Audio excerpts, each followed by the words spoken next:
Ilang lugar ang isinailalim sa Tropical Cyclone Wind Signal number 5 dahil sa bantaho ng bagyong Uwan na naging super typhoon bago mag-landfall.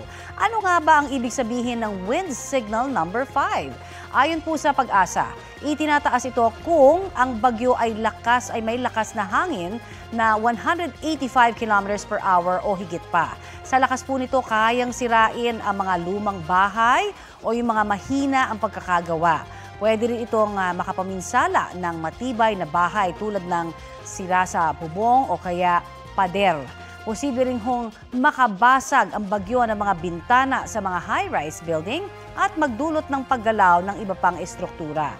Malaki rin po ang banta sa buhay ng tao, mga hayop, maging sa mga halaman. Inaasahan din po ang pagkawala ng supply ng kuryente, tubig at signal ng cellphone at internet. Matitigil din ang serbisyo ng mga pampublikong transportasyon. Inilalabas ng Pag-asa ang signal number 5, 12 oras bago ang pananalasa ng bagyo para makapaghanda ang mga residente.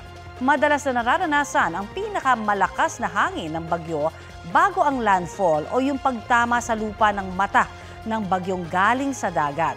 Habang papalapit po ang bagyo sa dalampasigan, natutulak ng hangin ang tubig ng dagat na posibleng maging sanhi ng daluyong o storm surge.